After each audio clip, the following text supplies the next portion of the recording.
Het maakt de jeugd van Eerstellingwerf net een soort uit, werd de vakantieweek in de bosken van Appelskeer plak vindt. Had ze maar lekker sjouwen, bouwen, bjatsje en gekjijen kennen. Heb je wel eens vaker goede knopen gelegd? Ja, Waar dan? bij mijn pony. En dan moet ze vaststaan. Dan moet ik er ook een knoop in leggen. Oh, dus je weet wel een beetje hoe het moet. Ja. En waarom vind je het leuk om aan de spelweek mee te doen? Nou, want in het bos heb je gewoon veel bomen en dat vind ik leuk. De Oranje Wieken wie er een soort te dwaan om de nieuwe locatie, dicht bij het beziekerscentrum van Staatsbosbeheer.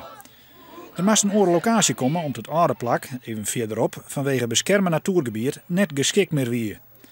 Het nieuwe plak wie al lang tas zijn, maar ze krijgt voor de spulwieken nog net kleermaken van gebroek. Sterker nog, het zou zelfs gevaarlijk wezen om daar activiteiten te houden. De oranje dagen is dikwijls alles nog in de waterkaam. Ga je er een reset?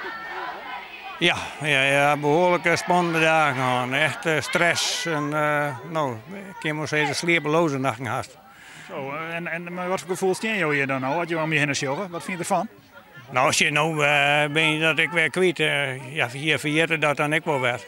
Eerstellingwerf wie van hem onbetierd met een zwiere delegatie van 2 wethouders van Sint-Wurgen bij de opening. Met het gedoog van de laatste dagen had dat niet te krijgen, zeggen ze. Maar alles met het belang dat ze jou om deze gemeentelijke spulwieken. Het voorziet en de behoefte, het loopt ook niet terug, het aantal kinderen wat komt. Dus wat dat betreft denk ik dat het een goede zaak is. Kinderen maken op jonge leeftijd contact met de natuur. Heeft Staatsbosbeheer weer belang bij.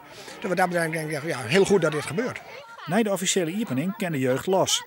Als eerste met het bouwen van hutten. Zit je niet liever achter de computer? Nee, Waarom niet? want ja, dat kan je altijd nog doen. En in het bos, dat doe je soms. Zo'n 450 man en 22 vrijwilligers doggen de komende 3 weken mei onder vakantiespulweken in Nationaal Park Drents-Friese Wold in Appelskeer.